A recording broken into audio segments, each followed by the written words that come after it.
Good morning, and thank you so much for joining me for Daily Start with Dr. Angela. I am your host, Dr. Angela Westchester. You know what I like to do on my show. I want to enlighten you. I want to inspire you. I want to empower you to become your best self. Now, Scripture reminds us that the tongue is a small thing that makes grand speeches, but a tiny spark can set a great forest on fire. And today we want you to be fired up about our guest, Alvin Yusin.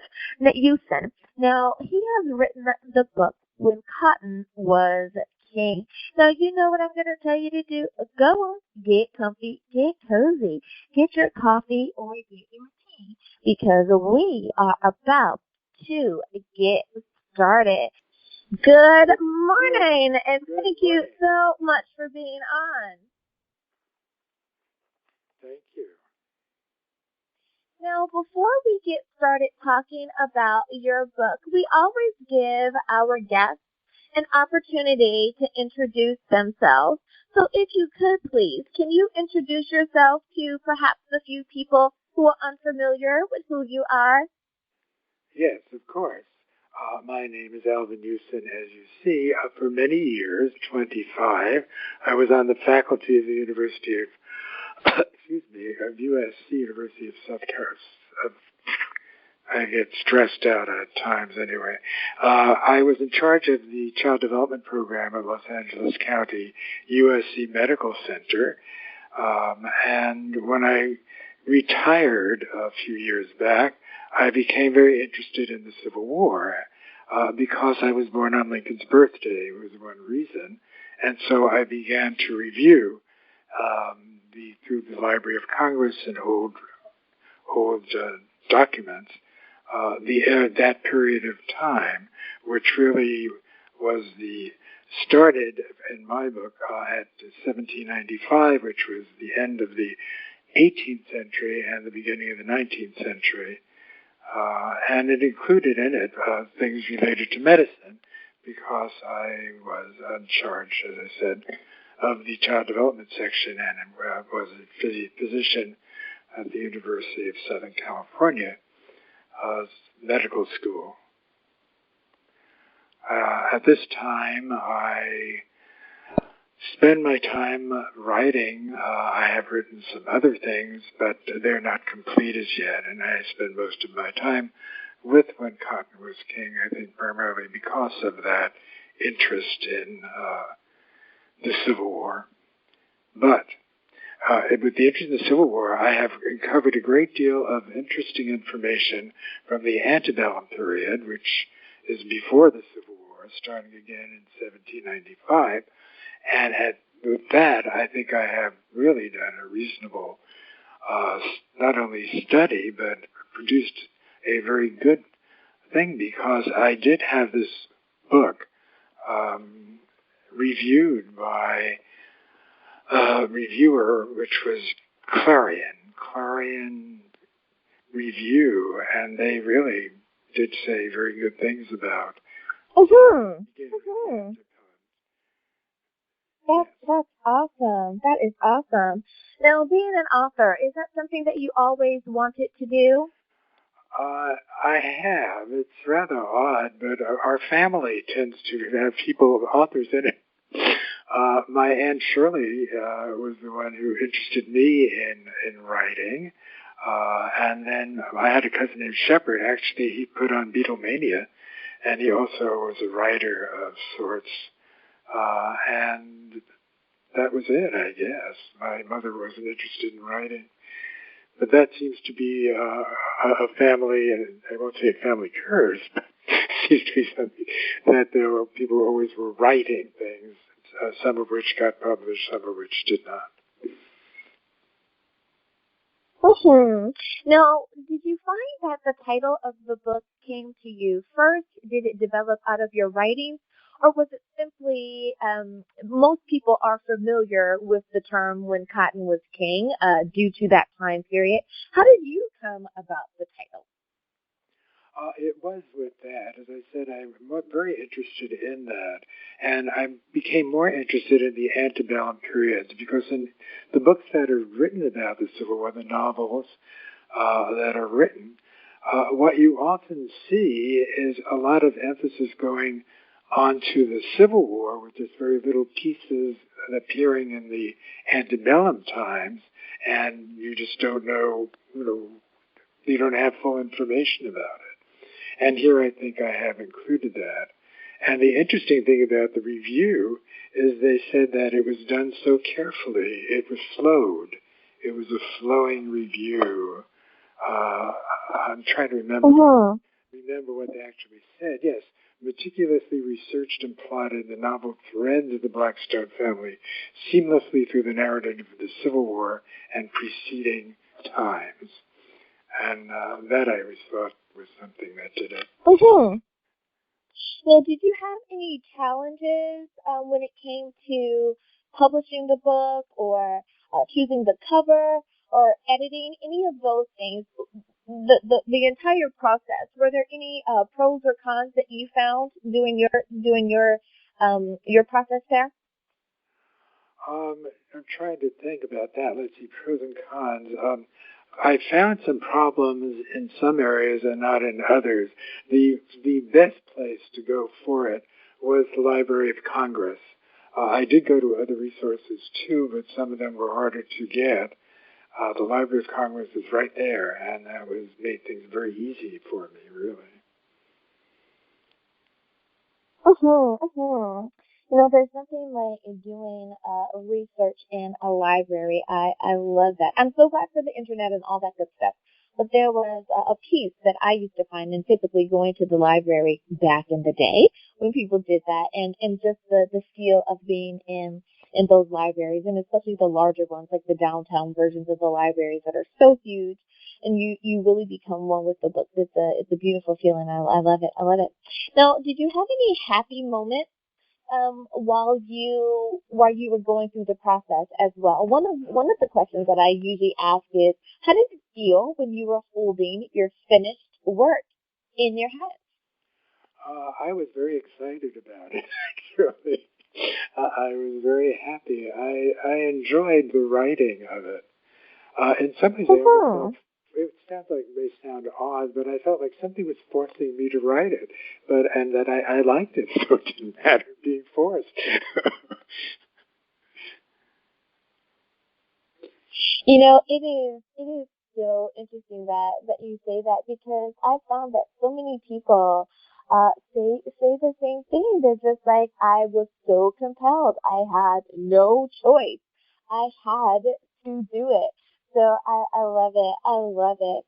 Now, for as far as the ideal reader of your book is concerned, would you say that it is appropriate for our teens and our young adults, or would you suggest that this is more of reading for more of a mature audience, in that someone who's definitely an adult, because we're talking about a heavy subject? I would think more of an adult, but when I say adult, I could see this as someone who's going to college. I think it's something that I think has really become very interesting too, especially with what's going on in the African American community and all the issues of racism, which are finally being addressed. And I think this would really strengthen their interest and the understanding of why people are behaving now the way they might have behaved many years ago, as far as racism goes. And it is quite an interesting time period, and you are so right, as depending on where you live, not only in the world but in the United States, I think you have a certain understanding of what did and did not happen. I also think that depending on what ethnicity or culture makes up who you are, there's a certain understanding or perception of what happened. So this is definitely something that can have a thumbs up or even a thumbs down on your perception of how we are dealing with the world as we know it right now. So you are definitely right about that. Now, what are some of the key points that or the main point that you want for someone who has read your book? What do you want them to take away from having read When Cotton Was King? One of the things that I put in When Cotton is King is there are several characters in it who are former slaves, and I always give them, one becomes a banker, which I don't think as young persons reading anything about African Americans, they wouldn't even mention a banker as an African American, and the other as a physician, and I always gave them titles of importance that would be serving the community a lot, and that was that one owns a furniture factory and designs beautiful furniture that people come from all over to purchase. Mm-hmm. Mm-hmm. You know, it is so interesting that I think that if we sit down and we talk to, a lot of people wonder what is the value of intergenerational conversation, and I think that your book is kind of one of those things that we're able to talk about and get the different perspectives from the different generations. My grandmother, my paternal grandmother, was born in 1908, and her husband, my grandfather, was born in 1903. Most people's grandparents were not born then. You know, they're much younger, I will say, than mine were. But it gives me such a unique perspective because most people think it's like, oh wow, so you're saying that your great grandmother was born in 18 something. It's like, absolutely. So to be able to have those conversations, and especially to have a conversation from someone who is biracial, of what we would call, we would say now biracial, then I believe the term was mulatto, it gives you a certain perspective, and to have that from both of my grandparents, to have two biracial grandparents during that time period, you are so right. The stories that were shared with them, because their grandparents were alive, it gives such an interesting perspective, and to share that with the young people, you are so right, and to give them an idea of what has happened in history is a beautiful thing. Well, Alvin, it is time for us to go to break. But before we do, if you could please, can you remind everyone what is the title of your book? Where can we get a copy? Okay, the title is When Cotton Was King. You can get it on Amazon, excuse me, as well as any other bookseller. I've had it at Barnes & Noble. Alrighty, everyone. Now you know where you can get a copy of the book. We'll be back.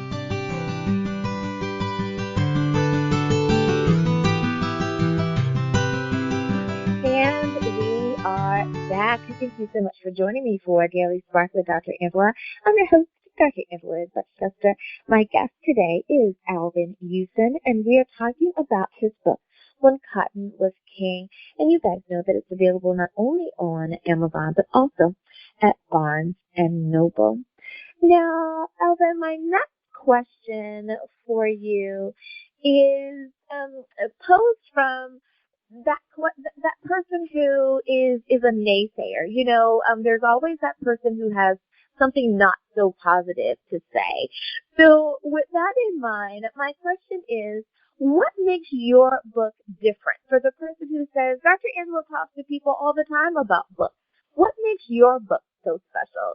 So that's my question for you. What makes When Cotton Was King unique or different? I think in one way it's how it treats slaves. As I mentioned, that our slaves who get freed or are managed to be bought and get away, they become people who make furniture, bankers, and it takes away a certain stereotype that many people might have, especially older people, because if you look at any old movie, you always see African American people as servants. And in this book, they're far from it. So I think that's one thing. It also covers, as I say, so much of what's went on, I should say, during the period prior to the Civil War. And by prior, I mean many years prior, because the Civil War was sort of gradually forming, and there are things that you can see there would begin.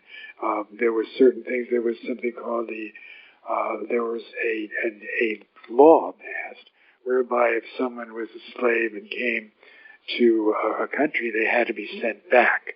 And this was put in the 1700s, I think, the end of the 1700s. And then what happened is people in the North really didn't want to help with getting people from the South who were former slaves back. And what they did is they wouldn't tell anyone that that person was there, although they were required to. But then what happened is the people who make all these laws decided to say, well, we're going to charge people who don't send them back $1,000. And so what happened is that strengthened things you get, and people would just start telling about sending people back. They would not ignore it as much anymore. So those are those things. It's hard to say. I'm trying to think specifically because Civil War, I think a lot of people still have a concept of Gone with the Wind that when it comes to issues of Civil War. And I think that really has to be changed very dramatically. And this is very contrary to Gone with the Wind. I've often thought that I look upon it as a way of, so they say, no, African American, well, not African Americans, you would say Negro. They call them Negroes. And Fortune, I hated to use some of the terminology, but you have to use it because you can't say African American to someone who owns a slave or whatever. So that was it. And I'm so glad that you bring that up, because I know that in so many people are having a hard time when you look at things from a historical point of view. They're not sure if we should use certain language. I remember reading articles about my grandfather, who was an attorney, or even books that where he was one of the characters that were mentioned, and it does refer to prominent Negro lawyer, or Negro attorney. And that is how people were addressed during that time. But they also had an issue with language when it came to the book To Kill a Mockingbird, because of the language that was used in that book. And should we change it? Should we edit it out? Should we still allow our children to read the book? But yet it is so important that sometimes, even though it is language that makes us feel uncomfortable or we wish would not be used in our everyday vocabulary, when we're reading a book that was written, especially time period specific, I think we do need to include language so people can see how far we've come or how far we have yet to still go, because of the language that we use when we're talking about a particular people. So I'm glad that you chose to use the time period specific language. That makes a difference. I think with what you're saying, and what I would agree with that, it's also the fact that that is the way it was, and it should never happen again. Sometimes when we don't want to look at things, they may come back. We didn't even know they existed. And I think that's absolutely. One of the reasons when we're looking at the past. I think we tend to, with our technology, we tend to move forward, and we forget about the past, which is important too. And it's so interesting that you say that, because I was talking about the Great Depression with my son. This was before COVID, and we were just dealing with the Great Recession, and we were talking about the Great Depression and how it was different for my grandmother as opposed to some other people's grandmothers. depending on, for lack of a better term, which side of the track you lived on, or what neighborhood you lived in, or what ethnic group you were in, and her stories were different than some of my classmates, whose grandmothers or great grandmothers who were still alive talked about that. The same way that I think the farmers during the that talked about farming in the Great Plains and how difficult that was. If we don't talk about it, you are so right. If we don't talk about it, then it has the possibility of rearing its ugly head again. And we definitely don't need to forget history, because we don't want it to repeat itself. With that being said, my next question for you is, what is some advice that you usually give to the younger generation when it comes to just trying to not only be their best, but to make sure that we're all great citizens of our communities?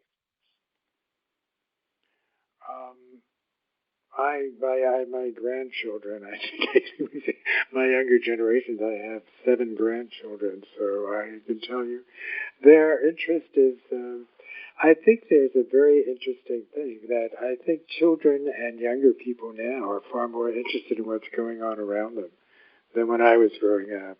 I think things when I was growing up were more stringent, and, everything was really, as much as the Victorian age was gone, there were many pieces of the Victorian age that were still there and that you had to follow. And I remember, I always remember a poem that I read where it talked about the poor. It says, "Let not ambition mock the labors of the poor." And this is when I was in school, and it was an English poet. It was called Elegy in a Country Churchyard. And I kept thinking, why wouldn't they want it? Why wouldn't they? Why shouldn't they advance? Why shouldn't they move ahead? But why is that such an honor to be poor? It is definitely an interesting question, because I do notice that depending on where you are economically, that there are certain mindsets associated with that tier, or with that level of financial means, and there are things said on various levels that aren't said on other levels. So you are definitely onto something there. Now, if you could give advice to an aspiring, before I ask that question, let me ask you this about how to read your book. I want to make sure that people are reading it properly. Do you suggest that they read it from cover to cover, or are they able to simply open up the book and start reading chapter next anywhere that they want? Or is cover to cover best? I think the problem is you may lose things if you go ahead, because what's ahead, it comes about from what's behind. So that might be it. Other things I think you could get around that when it talks about some of the ways slavery, some of the slavery areas, you could just go in and you'd see what was going on, and you'd meet the characters and who's doing what, and some wanted to change things, others don't. And so I guess it could be both. But I guess I'm somewhat of an obsessive compulsive, so I tend to go, one, you have to go to two, but you have to go to one first, but not that. Bill, but I love your answer there, and I think that what you're suggesting is, or at least the way I'm understanding is, it is highly suggested that you read it from cover to cover, because you said, if you start in a particular place, that's fine and dandy, but you've missed what happened prior to. And when it comes to our history, regardless of where you live in the world, having that context, having the knowledge of, well, what happened right before this? Like, what started it off? So I can understand that chapter 3 might be great, but 1 and 2 have their importance as well. That's why they're included in the book. So I love it. I love it. Now, I tend to love history anyway. I've always found it to be quite fascinating. So I think you're right that we do need to read and know what's going on. But I've also found that as people get to know themselves and get to know their family members, it makes history that much more interesting as well because you may find out that you're related to one person or to a particular group or whatever. I know that it was very exciting to me to find out that we knew that we had family members that were one of the members that founded one of the colonies, but it was even more interesting to find out that I was related to a particular group of people that were pilgrims. It was, oh wow, that's exciting. Um, wow, thank you for sharing that information. So I think for the people who are wondering, should we do the ancestry thing and do the DNA test? Absolutely, because you get that confirmation, and not everyone is as privileged as others to be able to take their history back that far. I know that we have our lineage that goes back to the 1400s. Not everyone is able to do that, and I think in reading your book, it helps give people a new perspective and they're able to connect with history and to be able to see how they were a part, even though they may not have been alive. But they may have a family member that had a similar story and it's like, hey, and they're able to make that connection there. Oh, I love it. I love it. Well, Alvin Yusin, I have enjoyed my time with you. Thank you. I love it. I love it. Yes, sir. Absolutely. Thank you so much. Before I let you go, I want to confirm with you the title of the book is When Cotton Was King, and it's available on Amazon and Barnes and Noble. However, you are tuning in. We thank you very much for your doing that.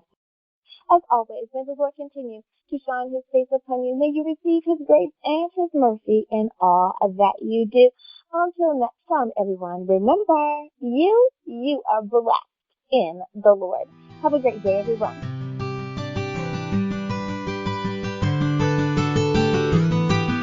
Good morning, and thank you so much for joining me for Daily Spark with Dr. Angela. I am your host, Dr. Angela Buckchester. You know what I like to do on my show. I want to enlighten, inspire, and empower you to be your best self. Now, Scripture reminds us that the tongue is a small thing that makes grand speeches, but a tiny spark can set a great forest on fire. And today, we want you fired up about our guest, folk artist and author Jessie Lavon, and we're talking about her book, A Time and Places, Stories of a Sharecropper's Daughter. So go on, get comfy, get cozy, get your coffee or get your tea, because we are about to get started. Good morning, Jessie. Thank you so much for being on Daily Spark with Dr. Angela. Good morning, dear. Thank you for having me. I'm so glad that you are here. Now, before we get started talking about your book, can you tell us a little bit about you? What makes Jessie Jessie? I'm a mother of 4 children and an international folk artist. Oh, I love it. I love it. Music is definitely its own language, and it brings people together. So I love that about you. How did you get started in music? Have you always had a love of music? Yes. I'm also a painter. I paint stories about how I grew up with my mother, but my mother and her 7 brothers played the guitar and the piano. Oh, I love it. I love it. And I think you're right. The arts do tend to run in a family. I know that was something that my father requested of us, that we all learn to play a musical instrument. My mother has a beautiful voice, So it is very true during the holidays to have everyone to be able to whip out their instrument or someone get on the piano or simply sing. It is always a wonderful time. I love it. I love it. Now, being an author, is that something that you always wanted to do, or did you find that that was just the next thing along your journey called life? I think it was just a journey along life. After my mother's death, I wanted to celebrate her life as a sharecropper's daughter. Now, I know what you mean by sharecropper, but there may be some younger folks out there that are listening that is unfamiliar with that term. Before we talk about your book, because I definitely wanted, that's my next few questions for you, can you tell us what is a sharecropper and how do you get started doing that? My mother and her people went back for a couple of generations. They lived on someone else's land, and they picked cotton with other people while they were growing up. So I do understand that sharecropping, or to make sure that our listeners understand that sharecropping is something that a lot of people did for many a year, and there are a lot more people that have stories of sharecroppers in their families. But I think we've just we've grown out of that custom. You know, we've forgotten about how our grandparents, parents, or even great-grandparents made a way when things were different. I love it. Now, your book, A Time and Places, Stories of a Sharecropper's Daughter. How did you determine that it was time to share your story with the world? I have a rare blood disease called Oster-Weber-Rendu syndrome. It's incurable, and I wanted to make sure I had this down for my children and my grandchildren. Oh, my goodness. Well, I'm so glad that you are sharing, and to be able for them to be able to go back and read your stories. What a beautiful legacy to leave for them. I think more people should think about that as well. Now, the title of your book, did you find that the title came to you first? Did it develop out of your writing? Or did it kind of, was it bits and pieces? How did you come about the title? My mother decided on the title before her death when she was telling me the stories of how she grew up. Nothing like family involvement in what we do, because it becomes a joined experience, a shared experience, and just that much more lovely. Now, you mentioned your mom. What was your mother like? She would make handmade quilts, handmade and designed Christmas balls. She cooked on a wood stove. She picked cotton. She was a very interesting person. You know, I love the women of our bygone times. So my grandmother, as the listeners know, was born in 1908, my paternal grandmother. And to hear the stories that she shares, and the stories of her mother, which a lot of people go like, what? Your great-grandmother was born in 18-something. It's like, absolutely. And to hear those stories, it is truly a blessing to be able to hear how they did persevere and to be able to get through like the Great Depression, so on and so forth. So I'm so glad that she was able to share those stories with you. Now, you touched on the artwork. Is there artwork that's included in your book? Yes, there's pen and ink, and there may also be some paintings that I'm going to put in there. Now, the pen and ink artwork, is that done by yourself, or did you commission someone to be a part of the illustrations for your book? I'm doing it myself. That is so awesome. I love it when people are able to share. So not only do we get to read about the stories of your family and them sharing from their perspective, but we also get to partake of your work. That's amazing. I love that. I love that. Now, what are your paintings about, or what story are you trying to tell the reader of the book by viewing your artwork? The Blue Moon Honky Tonk, Picking Cotton, Catching Lightning Bugs, the story of Robert Johnson, The Crossroads, where he went down to the crossroads and sold his soul to the devil to be able to play the guitar. Now, anyone who grew up in the South or went to visit their grandparents, perhaps, during the summertime, they all know about catching lightning bugs. And that, I think, is always a joyful moment for most people's childhood. I don't know if kids still do that today, but I know that's something that's really, really fun. That simplicity of life in that moment where you're not stressed and you're just having fun and you are just wowed by God's creation in nature. That is definitely a fun bit.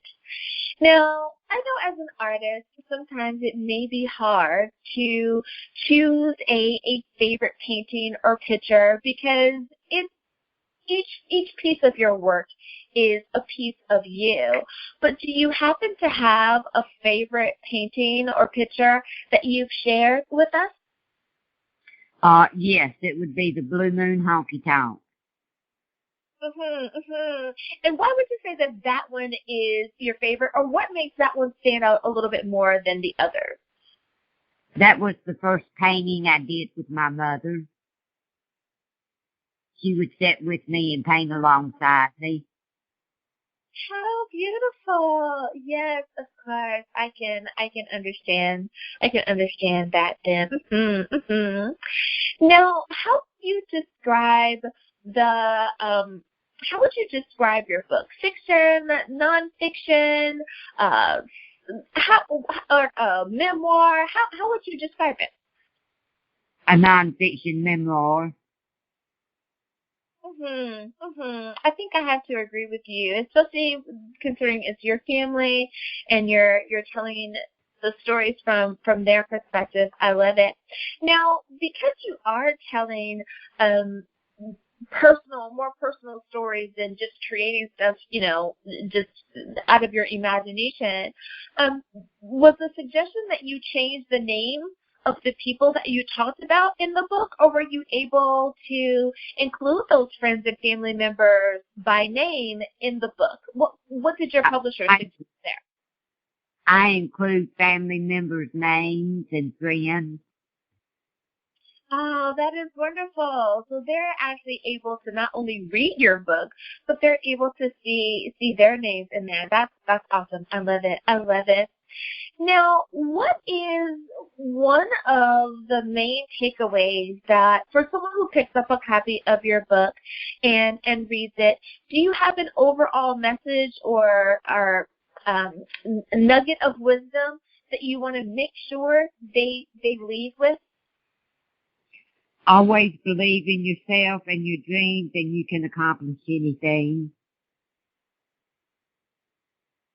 Absolutely. You know what, Jessie? I think that is a good message to give no matter where you live or in what time period you're living. Keep moving forward. Be your best. Give your best. I have to agree with you for that. Now, when reading your book, do you suggest that the reader read it from cover to cover, from page 1 to page last, or can they simply just pick it up and start reading it anywhere? I would suggest they read my manuscript from cover to cover when I get it published. Now, is there a particular audience that you think is best for this book? If you've grown up in the South, or does it matter if you grew up in the North or even on the West Coast? Do you think that this is a book for all readers of it that are interested? Yes, it would be for anyone interested in history in the rural South. And I think that many times people forget that we do have a very beautiful rural countryside, that it's not all city, it's not all New York, it's not all coastal like Virginia Beach or Long Beach, but we have a very beautiful country there that has still displays its natural beauties. We haven't come in and kind of changed it or made it into something that it isn't, and it is a really beautiful place. I remember when we would go like to the mountains or to the lakes or, go more inland, and the air would just be so fresh and so clean, and you're able to really connect with nature so much more. So I can understand that. Well, Jessie, it is time for us to go to break. But before we do, can you remind everyone, please, what is the title of your book? Can you give us the website where we can pick up a copy? And if anyone wants to reach out to you, how should they do that? My manuscript is called Of Time and Places, the Story of a Sharecropper's Daughter. When I get ready to publish it, it will be at Black Belt Treasures in Camden, Alabama, and at Possum County Folk Art Gallery in Indiana. Alrighty, everyone. Now you know where you can get a copy of the book. We'll be back right after this.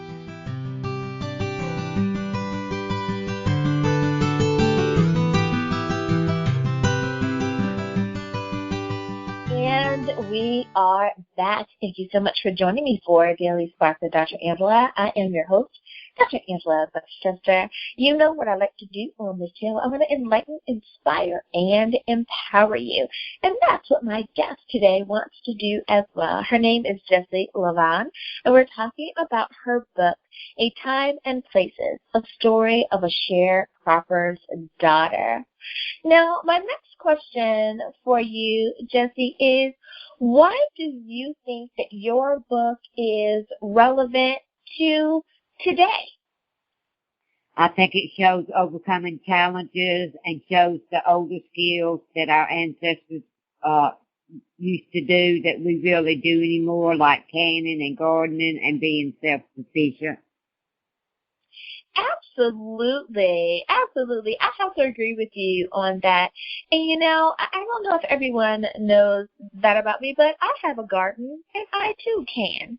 And I think that it is a way that I do try to connect with my ancestors, that I do try to keep up that making home. We don't talk about homemakers anymore, how many moms during particular generations, they didn't work outside of the home, but boy, were they busy working inside of the home. They were tending the gardens and canning and making sure that their families were nurtured and taken care of. And that into itself was a full-time job. And it does bring us about a sense of peace. I loved doing that and being able to share my summer fruits and vegetables, in the fall, or being able to bring out those preserves and gift that for Christmas. And people understand that this was made with love. So I have to agree with you on that. Now, for so many people, and I sometimes say the devil's advocate, if you will, because folks are going to say, well, you know what, Jessie, Dr. Angela has authors on her show all the time, and everybody says their book is oh so wonderful. So I'm going to ask the next question with that person in mind. Jessie, what makes your book different? What makes your book unique? Well, I have the stories of the snake tree ceremony, the Hank Blue Bottle Tree, Hank, life on the everyday sharecropping farm, and how the white and the black folks pick cotton together. And I don't think that many people know those stories. I don't even think that they know stories of just farming life in general, nonetheless of sharecropping. So I can definitely understand why you would want to share that. Now, can you tell us some of the highlights of the publishing process? So your book has been edited. You need to pick a cover. How did you choose the cover? And what did it feel like when you held your final kind of edited draft in your hand, when you said, yes, these are the words I'm going to share with the world? Well, I'm painting the cover myself from one of my folk art paintings, and it makes me happy as a tick on the dog to have the story done. Absolutely. And to be able to know that your family members, those future family members that you may never meet, are going to be able to get a copy of your book and read that book and say, yes, this was my great-great-great-grandmother who wrote these stories, and this is about my family. That is an amazing thing. Now, I do like to give an opportunity for my guests to always share a bit from their book if they would like to. So just to give you a little bit of time to prepare for that, if you would like to share, I want to ask about how you chose to write, like the atmosphere that you needed. Did you find that you needed to be kind of away from the hustle and bustle of the day, from people and TV and all of that in order to write? Or did you like being around all of the noise and stuff just of life? I like the quiet time, like late in the afternoon or just as dawn was breaking.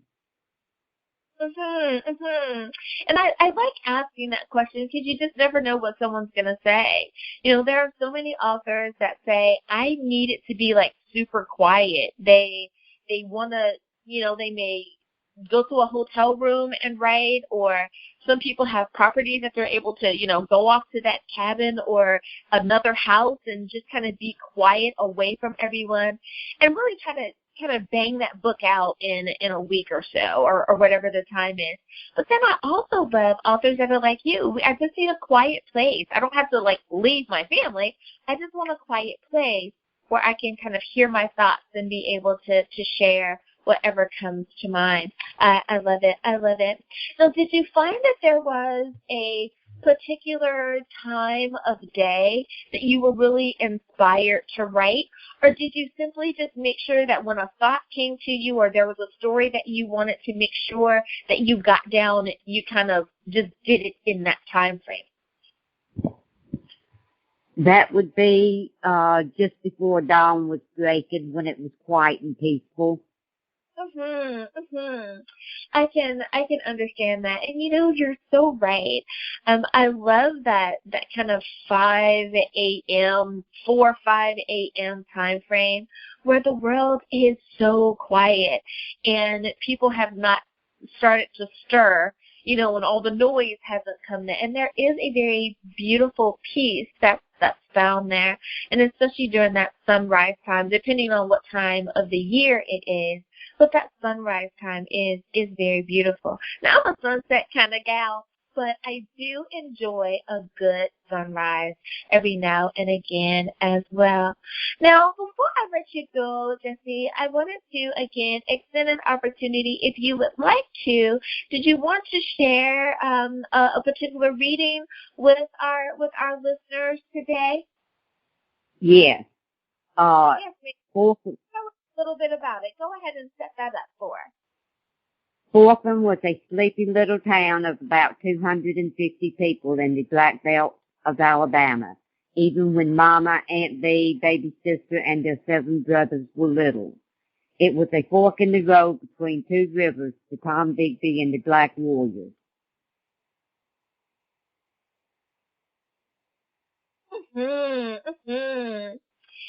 I love it. And I like how you're kind of giving the description there. So especially for someone who has grown up in a particular place or has visited a particular place, they're able to know exactly where you're talking about and can kind of walk that path with you.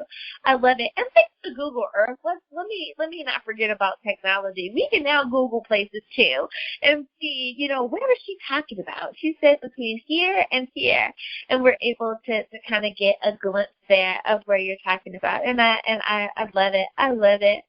Now, my last question for you is this. What is your overall message that you want to make sure that your readers and our listeners take away from your book? That you should always believe in yourself and your dreams, and if you follow your dreams, you can accomplish anything you want. Absolutely. Thank you again, because that is such a powerful message, and I wanted to make sure that everyone heard that twice. Thank you so much, Jessie Lavon, for spending time with our listeners here today and sharing your family's stories and for leaving such a beautiful legacy for your future family members as well. Thank you again for being a guest on Daily Spark with Dr. Angela. But before I let you go, can you remind everyone one more time, what is the title of your book? Where will we be able, if you can give the website of where we can pick up a copy, and how do we stay in contact with you? You can stay in contact with me through the Black Belt Treasure Gallery in Camden, Alabama.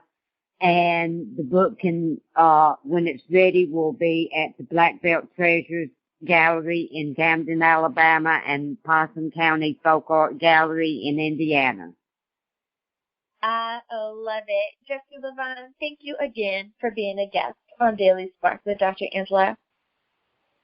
Thank you for having me. And listeners, thank you for spending time with us as well. You could have been anywhere, but you chose to spend it with us, and I truly appreciate your doing so.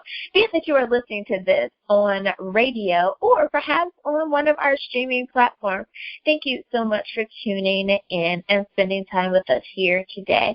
As always, may the Lord continue to shine his face upon you. May you receive his grace and his mercy in all that you do. Until next time, everyone, remember, you are blessed in the Lord. Have a great day, everyone.